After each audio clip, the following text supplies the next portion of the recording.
সেজন্য আমি যুবক ভাইদেরকে অনুরোধ করব, অনেক রাত আপনি, বেশিরভাগ এখানে যুবকরা আছেন, ঘুমাইতে ঘুমাইতে প্রায় 2টা, 2:30, 3টা কিন্তু বাজে কম বেশি বেশিরভাগের, আছে না? একটু জোরে আওয়াজ দিয়ে বলেন না, আছে না? এই সময়টা আপনারা কি কি করেন আমি বলি, আপনারা মিলান। বেশিরভাগ সময় 98% আপনারা মোবাইলে সময় কাটান। মোবাইলে কি কি করেন? ফেসবুকিং করেন, ইউটিউবিং করেন, তারপরে চ্যাটিং করেন, এগুলাই করেন, ঠিক না? ঠিক না? সপ্তাহে কয়দিন? সপ্তাহে কয়দিন? আজকে থেকে আমার একটা অনুরোধ, সপ্তাহে একটা দিন আপনার রবের জন্য রাতে রাখেন। একটা অনুরোধ আমার, শুধু সপ্তাহে 7 দিন তো 6 দিন আপনার যা মন চায় করেন, একটা দিন আপনি আপনার রবের জন্য রাখবেন, বেশি না, 1 ঘন্টা রাতে। এটা 11টা থেকে হতে পারে, এটা 12টা থেকে হতে পারে, এটা 1টা থেকে হতে পারে, অ্যাজ ইউর উইশ।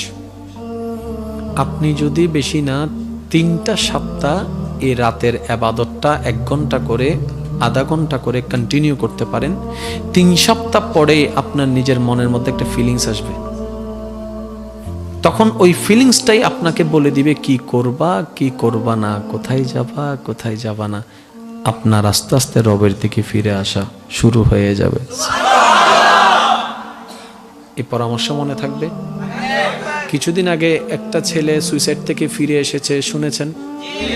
আওয়াজ দেন না। একজন বিধর্মী ইসলাম ধর্ম গ্রহণ করেছে, শুনেছেন?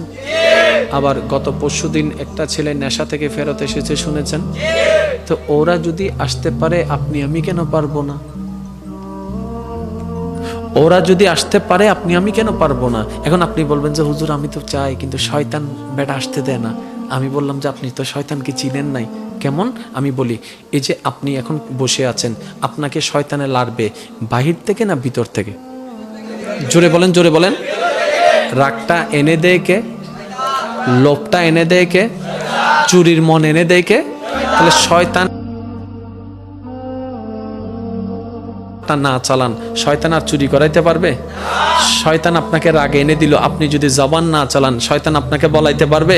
তার মানে ক্ষমতা আপনার হাতে, শয়তানের হাতে কোনো ক্ষমতা নাই। এবার শয়তান আপনাকে রাগাই দিল, আপনাকে যা তা ভাষায় বলার জন্য উৎসাহ করলো, আপনি কি করলেন? জিব্বাটাকে কামড়াই ধরে, আক্কিফুল লিসান, নবী রাহমাতুল্লিল আলামিন বলেছেন, জিব্বাটাকে কামড় ধরে আপনি বসে আছেন, আর শয়তানকে বলেন যতই রাগাও, যতই গুতাও, আমি আর বলবো না, আমি আর বলবো না, আমি আর বলবো না, যতই তুমি আমাকে খারাপ কাজ করানোর চেষ্টা করো, এই হাত এই পা দিয়ে আমি যাব না। 1 মিনিট কষ্ট হবে, 1 ঘন্টা কষ্ট হবে, 1 মাস কষ্ট হবে, 2 মাস কষ্ট হবে। যখন সেই কষ্টটা আপনার ধৈর্যের মাধ্যমে রবের কাছে পছন্দ হওয়া শুরু করবে, আপনার রবেই আপনাকে ভালো পথে আসার জন্য সাপোর্ট দেওয়া শুরু করবে। সুবহানাল্লাহ। কিন্তু প্রথমে আগে আপনাকে আমাকে আগাইতে হবে। কথা বলেন না কেন? সর্বপ্রথম আপনাকে আমাকেই তো চেষ্টা করতে হবে, ঠিক না?